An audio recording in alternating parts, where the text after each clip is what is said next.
नमस्कार। स्वागत है आप सभी का अंतर्राष्ट्रीय संबंधों की समीक्षा प्रोफेसर पुष्पेश पंत के साथ। इस कार्यक्रम को हम विशेष रूप से आयोजित करते हैं आईएएस की परीक्षा की तैयारी करने वाले प्रत्याशियों के लिए। हमारा प्रयास ये रहता है कि हम अंतर्राष्ट्रीय रंगमंच पर जो कुछ हो रहा है उस पर पैनी नजर रखें, ऐतिहासिक पृष्ठभूमि हम आप तक पहुंचाएं और क्या उसका प्रभाव भारतीय विदेश नीति पर पड़ेगा, हमारे राष्ट्रीय हित पर पड़ रहा है, पड़ सकता है, उसको समझने की कोशिश करेंगे। और हम ये भी प्रयास करते हैं कि भविष्य में क्या कुछ इस घटनाक्रम का स्वरूप हो सकता है वो आप समझ सकें। हमारी कोशिश ये रहती है कि हर बार हम संवाद में 2-3 मुद्दे उठाएं, 2-3 व्यक्तियों का चर्चा कर सकें और कुछ ऐसी समस्याएं हों जो शायद जुड़ती हों आपस में, एक मुद्दा दूसरे मुद्दे से, या हमने अतीत में भी जो आपके साथ बातचीत की है उसमें कहीं न कहीं उसका तार बैठता हो। तो हमारा सुझाव आपसे ये है कि हर बार आप एक ही बार में पूरे कार्यक्रम को देखने की कोशिश न करें।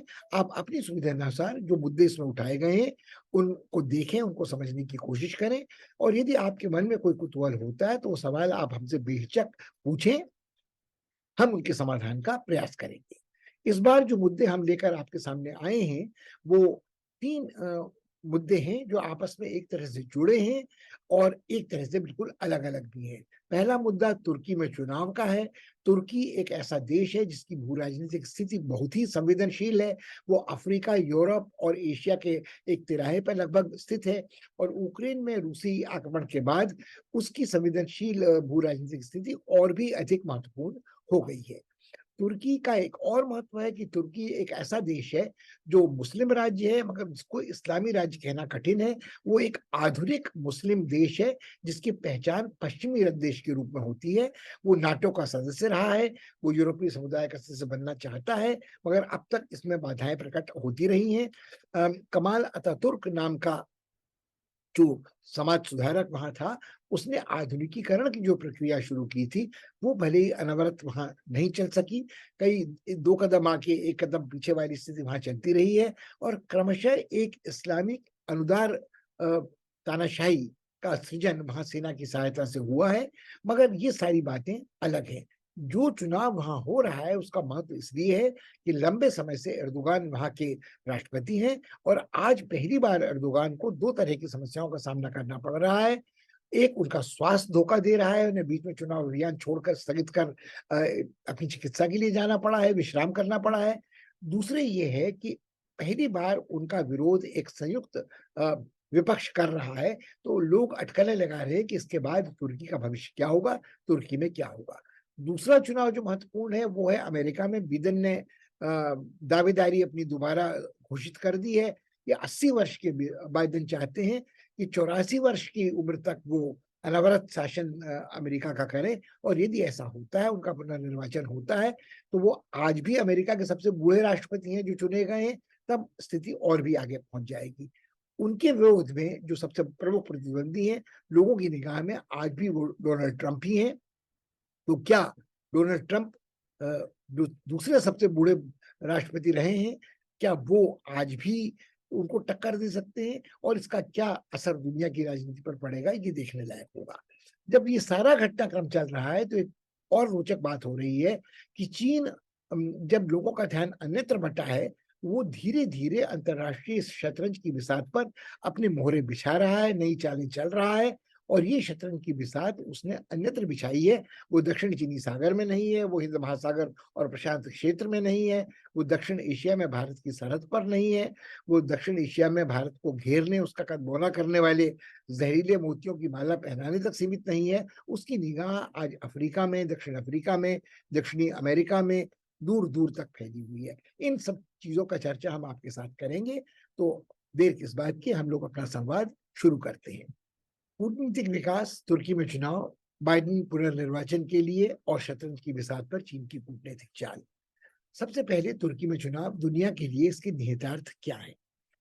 अ, 14 मई को तुर्की में घरेलू चुनाव होंगे और उसके पड़ोस और शक्ति के वैश्विक संतुलन के लिए बहुत सारे निहितार्थ इसमें छिपे हुए हैं। पिछले दशक में जो सबसे महत्वपूर्ण घटना तुर्की को लेकर होगी, वो इस चुनाव के रूप में संपन्न हो सकती है। चुनाव यूरोप और मध्य पूर्व में सुरक्षा की जो सामरिक स्थिति है, उस पर भारी पड़ेगा। कौन निर्वाचित होता है, ये कौन इसे परिभाषित करने के लिए खड़ा है, नाटो गठबंधन में तुर्की की भूमिका क्या होगी, अमेरिका, यूरोपीय संघ और रूस के साथ इसके संबंध बदलेंगे या नहीं बदलेंगे, जो परिव्रजन की नीति है, माइग्रेशन की नीति है, तुर्की से बड़ी संख्या में प्रवासी जर्मनी पहुंचते रहे हैं, उनकी आलोचना होती रही है, और तुर्की के रास्ते और लोग भी यूरोप में पहुंचने की कोशिश करते रहे हैं। यूक्रेन युद्ध के बाद जो भूमिका है, ये सोचने के बारे में गंभीर है, और पूर्वी भूमध्य सागरीय क्षेत्र में तनाव कैसे नियंत्रित होगा।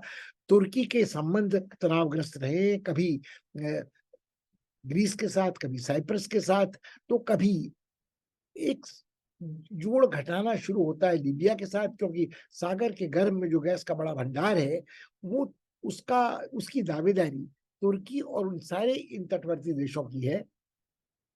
अपने 2 दशकों के शासनकाल में पहली बार राष्ट्रपति रेसिप तैयब अर्दोगान को भारी विरोधी बहुमत का सामना करना पड़ रहा है। एकजुट विपक्ष उनके सामने है, और तुर्की में विपक्ष के नेता जो है, जिनको तुर्की का गांधी कहा जाता है, वो केमल किलिचदारोग्लू हैं। उनके गठबंधन का सामना करना पड़ रहा है। इन्हें तुर्की का गांधी इसलिए कहा जाता है, ये बार बार अपनी आवाज उठाते हैं कि अर्दोगान का सामना करने के लिए अहिंसक सत्याग्रह ही शायद सबसे कारगर हथियार हो सकता है। तुर्की में चुनाव के प्रमुख मुद्दे क्या हैं, उन पर दृष्टिपात बेहद जरूरी है। सबसे बड़ा मुद्दा तुर्की की आर्थिक नीति को लेकर है। तुर्की की आर्थिक स्थिति बेहद बुरी तरह चरमरा रही है, मुद्रास्फीति है, मुद्रा का अवमूल्यन हो रहा है, महंगाई बढ़ रही है, बेरोजगारी बढ़ रही है, और तुर्की की जो आर्थिक स्थिति है वो बेहद लचर है। कई लोगों का मानना है वो इस कारण है कि अर्दोगान अपने क्रोनी के मित्र कह के पूंजीवादी मित्रों को समर्थन देते हैं, उनका पारिवारिक भ्रष्टाचार के आरोप उन पर लग चुके हैं। उसके अलावा सेना पर जो बड़े पैमाने पर खर्च होता है, वो सब भी तुर्की को भारी पड़ रहा है, और तुर्की को महान बनाने के लिए, तुर्की के ऐतिहासिक गौरव को लौटाने के लिए जो वो बड़ी बड़ी महत्वाकांक्षी घोषणाओं की करते हैं, कभी एक ऐसी नहर बनाने की जो बोस्फोरस को दरकिनार कर तुर्की को जोड़ेगी यूरोप के साथ ब्लैक सी के क्षेत्र में, तो लोगों को लगता है कि पर्यावरण के लिए भी संकट हो सकता है, और ये ऐसे खर्चीले मंसूबे हैं जिनको शायद जिनकी भरपाई करने की स्थिति में आज तुर्की नहीं है। तुर्की में आज लगभग 40 लाख सीरियाई शरणार्थी हैं, जिनकी मेजबानी तुर्की करता है, और कई तुर्क लोगों को ऐसा लगता है कि इन शरणार्थियों के बोझ के कारण उनके जीवन का जो स्तर है वो निरंतर गिर रहा है। अपने सीमित आर्थिक संसाधनों का दुरुपयोग इन शरणार्थियों को अपने यहाँ बसाए रखने में तुर्की कर रही है। इनका राजनयिक प्रयोग वो करना चाहता है, इनके नाम पर वो भयादोहन पश्चिम का करना चाहता है। और इसके साथ ही हाल दुर्भाग्य से कुछ महीने पहले जब तुर्की में फरवरी में भयंकर भूकंप आया था, तो उसमें राहत पहुंचाने का काम सरकार नहीं कर पाई थी, क्योंकि उसके पास शायद सीमित संसाधन थे, आर्थिक भी और प्रशासनिक भी। ये मुद्दे चुनाव में निश्चित रूप से एर्दोगान को परेशान करेंगे। इसके अलावा लोगों का मानना है कि न्यायपालिका की स्वाधीनता को आहत कर रहे हैं एर्दोगान। मीडिया में जो अभिव्यक्ति की स्वतंत्रता है उसका हनन हो रहा है, और कानून के राज को धीरे धीरे घुन की तरह खाया जा रहा है। और एक तरह से लोकतांत्रिक बैकस्लाइडिंग, जिसे अंग्रेजी में कहते हैं, पीछे की ओर फिसलना, पीछे लौटना, पलटना कगार की ओर, वो हो रहा है। यूरोपीय संघ में शामिल होने जो वार्ता स्थगित हुई थी 2018 में, उसमें कोई प्रगति आज तक नहीं हो सकी है। एक और बात है जो चुनाव में मुद्दा बन सकती है। यूक्रेन ने जब नाटो में सदस्यता के लिए अपनी रजामंदी जाहिर की थी, तब से रूस उत्तेजित हुआ था, और लोगों को लगता है कि एक बड़ा कारण उस लाल रेखा का उल्लंघन था नाटो वालों का, जब वो यूक्रेन की सरहद तक अपनी सेनाओं को तैनात कर रहे थे, तो पुतिन विवश हो गए थे यूक्रेन पर हमला करने के लिए। इस हमले के बाद जो स्कैंडिनेविया में देश हैं, फिनलैंड है, स्वीडन है, नॉर्वे है, इन लोगों ने इच्छा प्रकट की थी कि वो अब नाटो का सदस्य बनना चाहेंगे। इसके बारे में तुर्की ने एक तरह से एक विचित्र नीति का अनुसरण किया है। उन्होंने एक फिनलैंड को तो कह दिया कि मेरी रजामंदी है, फिनलैंड नाटो में शामिल हो ले, जिसका एक 1400 किलोमीटर लंबा बॉर्डर है, सरहद है, रूस के साथ है। मगर जो इससे जरा हटकर देश हैं, स्वीडन के बारे में उन्होंने अपनी रजामंदी नहीं दी है, और एक तरह से वीटो का प्रयोग कर रहे हैं। तो लोगों को लगता है वो सिर्फ इसलिए कर रहे हैं कि स्वीडन ने कुछ ऐसे लोगों को शरण दे रखी है जो कुर्द हैं और जो विरोध करते रहे एर्दोगान का, और तुर्की चाहता है कि ये उसको वापस सौंप दिए जाएं, मगर स्वीडन का कहना है कि वो मानवाधिकारों की रक्षा के लिए कटिबद्ध है, संकल्प करा है और वो इन शरणार्थियों को तुर्की को नहीं लौटाएगा। तो एक तरह से ये एक कोई बात सीधी बात कि नाटो में किसकी सदस्यता पर वो वीटो देंगे और कहीं न कहीं एर्दोगान के मन में ये लालच रहा है कि वो एक सौदेबाजी कर सकें कि यदि वो इन देशों को, स्कैंडिनेविया के देशों को सदस्य होने देते हैं नाटो का, चूँकि नाटो के किसी भी सदस्य को अधिकार है कि वो बाधा डाल सके नए किसी देश को सदस्य बनाने के लिए, तो उन्हें कहीं न कहीं उनके साथ रियायत की जाए यूरोपीय समुदाय में सदस्य बनाने के लिए। एर्दोगान से छुटकारा पाने की इच्छा के अलावा विपक्ष में एकता का कोई और मुद्दा नहीं है। ये एक विचित्र जमघट सामने को आ रहा है, जो अति दक्षिणपंथी और अति वामपंथी एक साथ एर्दोगान का विरोध कर रहे हैं और देखने को ये भी मिला है कि जहाँ-जहाँ ऐसा होता है, वहाँ-वहाँ जो उग्र दक्षिणपंथी हैं, वो ताकतवर होकर सामने आते हैं और जो उग्र वामपंथी हैं, वो धीरे-धीरे उनकी शक्ति का क्षय होता है। ये हमको देखने को मिल रहा है बिल्कुल एक भिन्न राजनीतिक मिजाज का जो देश फ्रांस है, वहाँ मैक्रोन के अधीन भी। मगर तुर्की में जो चुनाव है, उसमें जो ग्रीस के खिलाफ आक्रामक बयानबाजी तुर्की ने तेज़ कर दी थी और यहाँ तक चेतावनी दे दी थी कि वो अपने प्रक्षेपास्त्रों से, मिसाइल से एथेंस पर हमला कर सकते हैं। ग्रीस, साइप्रस और जो उम, पश्चिमी पूर्वी तुर्की है, पूर्वांती ईस्टर्न ईस्टर्न तुर्की है, वो उस तुर्की की विदेश नीति के लिए महत्वपूर्ण है और किसी सरकार भले ही बदल जाए, नई सरकार के लिए भी तुर्की के राष्ट्र हित को किसी दूसरी तरह से परिभाषित करना बड़ा कठिन होगा। अमेरिका का के साथ तुर्की के संबंधों में खटास आ गई थी, जब अंकारा ने रूसी निर्मित S-400 एंटी मिसाइल प्रणाली खरीदी थी। अमेरिका ने जो F-35 का संयुक्त उत्पादन तुर्की में होना था, उसको खारिज कर दिया था उस योजना को। मगर तुर्की आज भी नाटो का सदस्य तो बना हुआ है, भले ही हर बार वो अमेरिका के दिशा निर्देशों का पालन नहीं करता हो और तुर्की स्वयं ऐसे जहाज़ों के उत्पादन में सक्षम है जो F-35 जैसे ना हो, मगर परिष्कृत हवाई लड़ाकू जहाज हों। इसके अलावा नौसैनिक जंगी जहाज़ों के उत्पादन में तुर्की की बड़ी प्रमुख भूमिका रही है और जो चालक रहित ड्रोनों का उत्पादन होता है, उसमें बख्तियार रिएक्टर जैसे ड्रोन जो हैं, जो काफ़ी काम लाए जा रहे हैं, यूक्रेन के संघर्ष में भी, उनके उत्पादन के कारण तुर्की का महत्व काफ़ी बढ़ा हुआ है। अब हमारे लिए सोचने का विषय है कि तुर्की में जो कुछ आंतरिक विकास होता है, निश्चित रूप से इसका प्रभाव भारत के राष्ट्रीय हितों पर पड़ेगा। तुर्की ने आज तक निरंतर अंतर्राष्ट्रीय मंच पर पाकिस्तान का साथ दिया है। कश्मीर सहित जो भी द्विपक्षीय मुद्दा विवादास्पद है, उसमें पाकिस्तान का समर्थन किया है। अत्यंत संवेदनशील भू-राजनीतिक स्थिति को देखते हुए तुर्की को भारत एकाएक खारिज नहीं कर सकता, उसे छोड़ नहीं सकता, उसकी उपेक्षा नहीं कर सकता है। तुर्की ने भी एक सीमा तक भले ही पाकिस्तान का साथ दिया हो, उसके साथ रहा हो, उसको आर्थिक अनुदान दिया हो, उसको सैनिक सहायता दी हो, भारत के साथ भी ये पेशकश की गई है, यदि वो क्रूज़र, फ्रिगेट छोटी पनडुब्बियाँ आदि बनाना चाहता है, तो उसमें तुर्की बिल्कुल एक व्यापारी की तरह से सौदेबाज़ी करने को, सौदे पटाने को तैयार रहता है। तुर्की नाटो का सदस्य है, अमेरिका के साथ उसके संबंध बीच-बीच में तनावपूर्ण रहते हैं, हमने कहा है, मगर भारत की भी नज़दीकियाँ, कूटनीतिक राजनीतिक नज़दीकियाँ अमेरिका के साथ बढ़ी हैं। ऐसी स्थिति में भारत ने ये आशा भी नहीं छोड़ी है कि भले ही तुर्की का उसकी सरकार एर्दोगान के अधीन आज कट्टरपंथी हो, मगर आज भी वो कट्टरपंथी उस इस्लाम का प्रतिनिधित्व नहीं करती है, जो आईएसआईएस वाले करते हैं या जो निरंकुश राजतंत्र वाले इस्लामी देश, सऊदी अरब कतर, खाड़ी के देश, अन्य देश हो सकते हैं। उनकी अब तुलना में आज भी एक लोकतांत्रिक देश की छवि तुर्की की है और भारत को लगता है कि जो आधुनिक पश्चिमी जनतांत्रिक देश की छवि तुर्की की है, उसके साथ सहकार भारत कर सकता है और भारत की ऐतिहासिक जो संबंध तुर्की के साथ रहे हैं अ, सल्तनत काल से, उनको भी अनदेखा हम नहीं कर सकते हैं। उन सांस्कृतिक संबंधों की नींव पर शायद भविष्य में यदि एक उदार सरकार का गठन होता है, तो अस्थिरता तुर्की में कितनी भी क्यों ना हो, भारत के हित में यही होगा कि हम तुर्की को एक मित्र राष्ट्र के देश में ही देखते रहें। बाइडेन के पुनर्निर्वाचन की दावेदारी कम रोचक विषय नहीं है, क्योंकि अब तक जो बाइडेन अमेरिका के इतिहास में सबसे बूढ़े व्यक्ति हैं जो राष्ट्रपति के रूप में निर्वाचित हुए हैं। पिछली बार जब वो निर्वाचित हुए थे, आज उनकी उम्र 80 वर्ष के आसपास है। यदि आज वो अपनी निर्वाचन की दावेदारी पुनर्निर्वाचन की करते हैं, अपने को उम्मीदवार के रूप में पेश करते हैं डेमोक्रेटिक पार्टी का, तो इसका अर्थ ये है कि वो ये आशा करते हैं कि वो 84 साल की उम्र तक अमेरिका के राष्ट्रपति रहेंगे। भारत में हालांकि इससे भी बूढ़े व्यक्ति ने, मोरारजी देसाई ने प्रधानमंत्री पद की शपथ ली थी, मगर भारत की बात और है और अमेरिका के राष्ट्रपति की बात कुछ और है, जिसकी उंगली जमी रहती है उस कंप्यूटर के बटन पर जिससे परमाणविक महासमर शुरू हो सकता है। तो क्या लोगों को अभी ये चिंता लगती है कि ये बीच-बीच में भूलने लगे हैं, बीच-बीच में ठोकर खाते हैं, बीच-बीच में भाव विवल होकर उनकी आंखों में आंसू भर जाते हैं। मगर क्या ऐसे व्यक्ति को ये कमान, न्यूक्लियर कमान सौंपी जा सकती है? उसे दुनिया के सबसे बड़े शक्तिशाली व्यक्ति के पद पर बैठाया जा सकता है?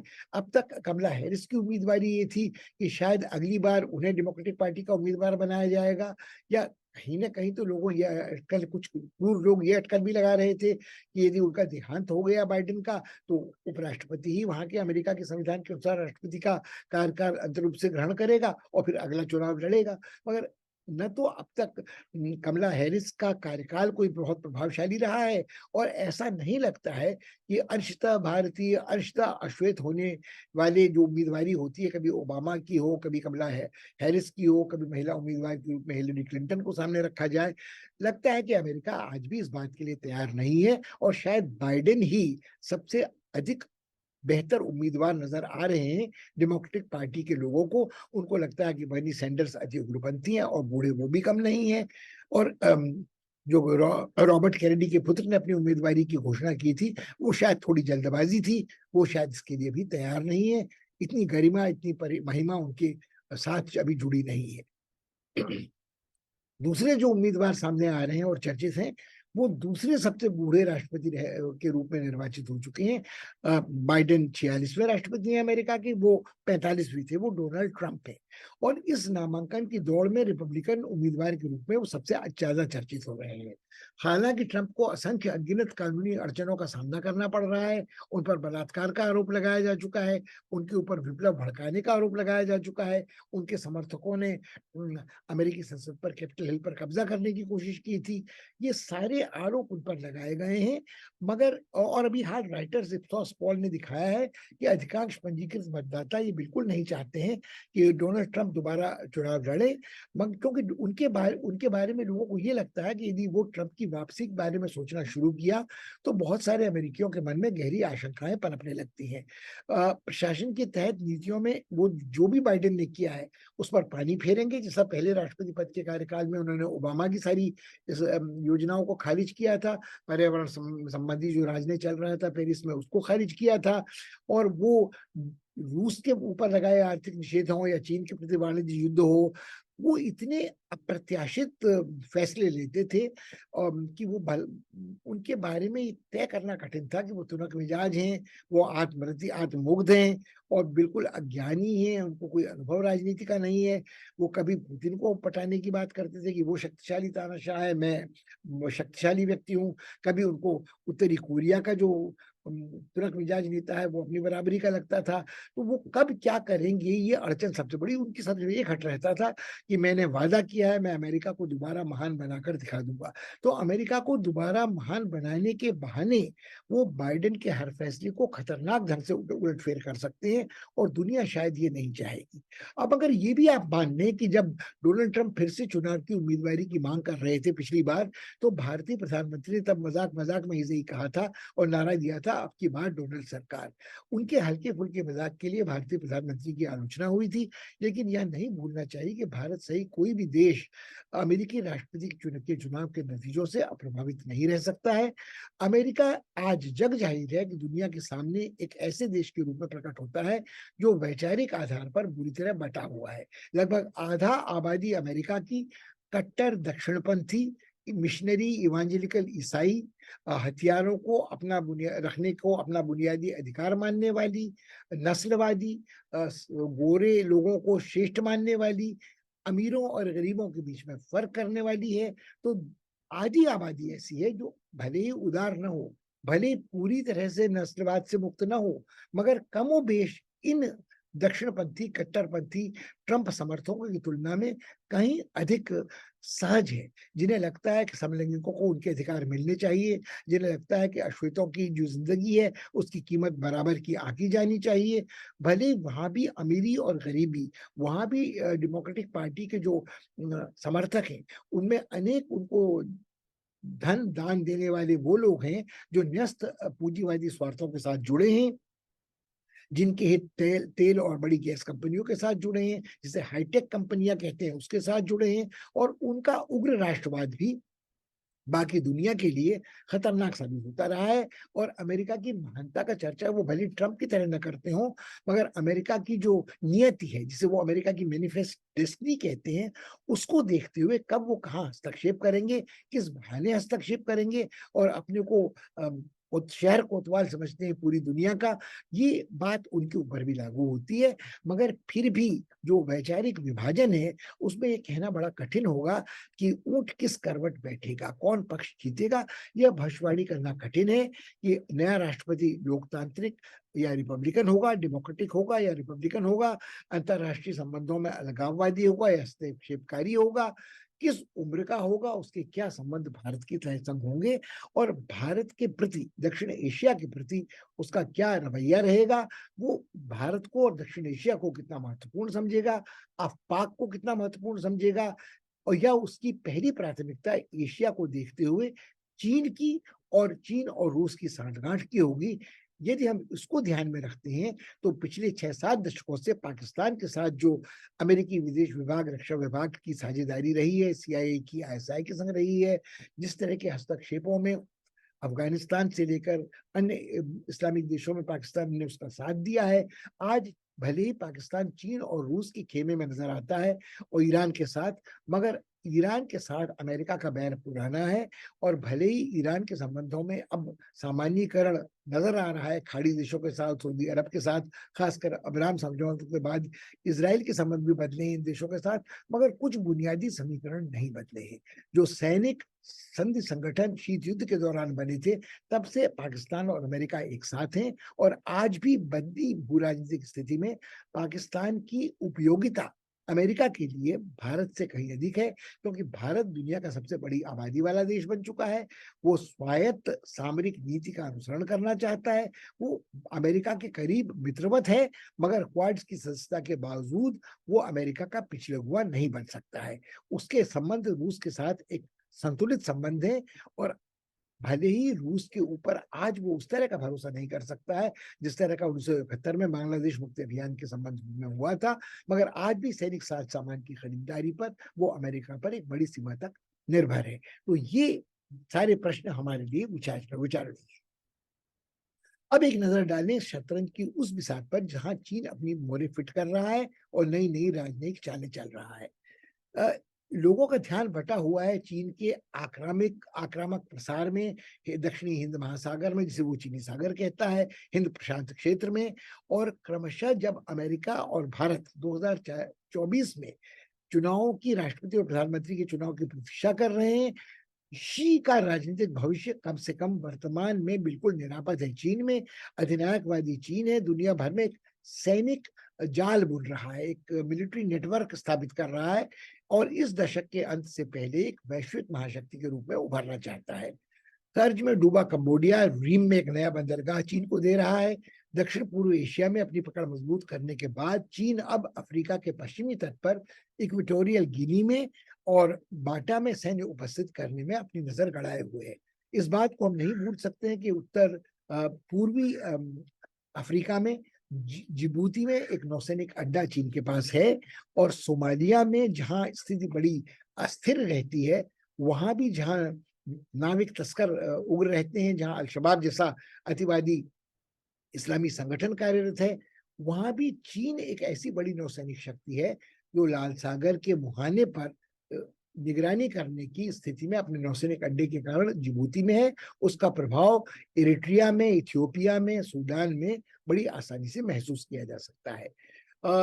अर्जेंटीना इसके अलावा लोग चर्चा करते हैं चीन के बेल्ट एंड रोड इनिशिएटिव की, जहां उसने अपने कर्ज के शिकंजे में, डेट ट्रैप में कई देशों को फंसाया है। उनमें नेपाल हो सकता है, बांग्लादेश हो सकता है, भूटान हो सकता है, म्यांमार हो सकता है, श्रीलंका और मालदीव हो सकते हैं, जिनमें से मालदीव उभरने की कोशिश कर रहा है, श्रीलंका उभरने की कोशिश कर रहा है, पाकिस्तान लगभग उस पर आश्रित एक पंगु देश है। मगर चीन इस सबसे बेखबर, आगे बेखबर ही नहीं, सबको ध्यान में रखते हुए आगे भी प्रयत्नशील है। अर्जेंटीना के बिल्कुल धुर दक्षिण में, अमेरिकी महाद्वीप में टिएरा डेल फ्यूगो प्रांत में उशिआइया नामक स्थान में एक नौसैनिक अड्डे के निर्माण करने के लिए वो अर्जेंटीना की सरकार को प्रेरित कर रहा है, ताकि अंटार्कटिका का दरवाजा खोला जा सके और अटलांटिक और प्रशांत महासागर के बीच जो जलमार्ग है उस पर चीन अपना प्रभुत्व निकट भविष्य में स्थापित कर सके, कम से कम निगरानी कर सके। चीन ये बात पहले भी कर चुका है कि यदि आप देखें तो दक्षिण अफ्रीका के तट पर चीन ने अपने पदचिह्न का विस्तार किया है, जहां पीएलए की रणनीतिक निगरानी में मिसाइल ट्रैकिंग के लिए एक जहाज वहां तैनात रहता है। युआन वांग नामक एक बड़ा परिष्कृत जहाज डरबन के तट पर तैनात है, जो केप ऑफ गुड होप से तट से गुजरने वाले हिंद महासागर से अटलांटिक महासागर के बीच के समुद्री मार्ग को नियंत्रण में भले ही न रखता हो, अपनी सतर्क निगाह के अंतर्गत रखता है। इसके बारे में हमें सतर्क रहना चाहिए। दुनिया भर में चीनी सैनिक विस्तार को ये कहा जाता है कि चीन अपने को मध्य साम्राज्य मानते हैं, मिडिल किंगडम मानते हैं, अतिश्क्रिय को उनकी कूटनीति होती है। मगर यदि चीन अपने को संसार का सबसे प्रमुख देश मध्य साम्राज्य मानता है, तो जो अपने को विश्व गुरु बनने की महत्वाकांक्षा पालता है भारत, उसको भी अखिल विश्व में अपनी दृष्टि सामरिक सतर्कता के साथ बरकरार रखनी चाहिए। चीन ने नेपाल में बुनियादी ढांचे में इंफ्रास्ट्रक्चर के विकास के लिए कई पूरी परियोजनाओं को लागू करने के लिए 80 अरब नेपाली रुपए, या लगभग आप ये कहिए कि 612 अरब अमेरिकी डॉलरों का निवेश किया है। मगर जो चीज सोचने लायक है कि ये रकम बहुत कम है। पिछले महीने जो कुछ लीक वॉशिंगटन पोस्ट द्वारा किए गए थे, वो टॉप सीक्रेट खुफिया दस्तावेजों ने आबू धाबी खलीफा बंदरगाह के पास एक संदिग्ध चीनी सैन्य सुविधा के निर्माण पर चिंता जताई है। अब ये सैन्य सुविधा क्या है, ये नौसैनिक अड्डा है, कोई नहीं कह रहा है।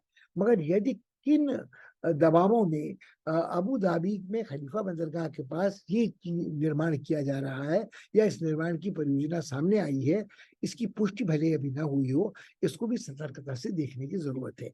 क्योंकि यदि ये संपन्न होता है तो पूर्व और पश्चिमी अफ्रीका, मध्य एशिया और दक्षिण एशिया तो छोड़िए, दक्षिण अमेरिका तक नौसैनिक सुविधाएं स्थापित करने के लिए प्रोजेक्ट 141 जिसे कहा गया है इन गुप्त दस्तावेजों में, उसमें चीन की योजना का पर्दाफाश हुआ है।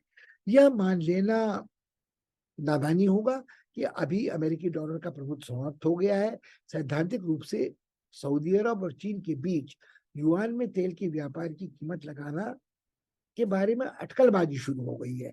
अतीत में डॉलर के अलावा अन्य मुद्राओं में तेल की खरीद फरोख्त अंतर्राष्ट्रीय बाजार में नहीं होती थी, किंतु यूक्रेन के युद्ध के बाद इसमें इस दिशा में तेजी आई है। तो कहीं ना कहीं चीन अमेरिकी अंतर्राष्ट्रीय वित्त व्यवस्था को चुनौती देने के साथ साथ शतरंज की बिसात पर नई गोटे फिट कर रहा है, ताकि बीआरआई में भाग लेने वाले देशों में कनेक्टिविटी और एकीकरण को बढ़ावा देने के अलावा वो अपना नौसैनिक पदचिह्न दुनिया भर में फैला सके।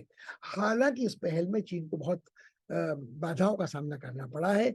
ऋण की अस्थिरता, चीन में मौजूदा आर्थिक मंदी और वहां असहमति का स्वर मुखर होना, राजनीतिक असंतोष, ये सारी बातें हैं। मगर भारत यदि अन्यत्र इस तरह की कनेक्टिविटी को, संपर्कों को बढ़ावा देता है, तो उसमें सबसे बड़ी अड़चन ये है कि भारत के पास, जिसे कहते हैं, उतनी गहरी जेबें नहीं है, उतना बड़ा बटुआ नहीं है, वो उतनी बड़ी धनराशि का आश्वासन लोगों को नहीं दे सकता है।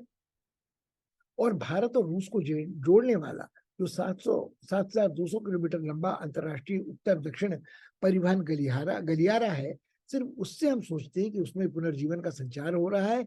मगर फिर एक बात ध्यान में रखें, यदि यूक्रेन में युद्ध के बाद चीन और रूस सामरिक दृष्टि से एक दूसरे के करीब आते हैं, तो ये कल्पना करना कठिन है कि जो अंतर्राष्ट्रीय उत्तर दक्षिण परिवहन गलियारा रूस के साथ हमें जोड़ता है, वो फिर ठंडे बस्ते में कहीं ना चला जाए। क्योंकि यदि रूस और चीन के आपसी संबंध घनिष्ठ आत्मीय और सामरिक दृष्टि से उनका सन्निपात होता है, तो रूस के लिए इस गलियारे को फिर से खोलना शायद उतना महत्वपूर्ण नहीं रह जाएगा जितना भारत समझता है।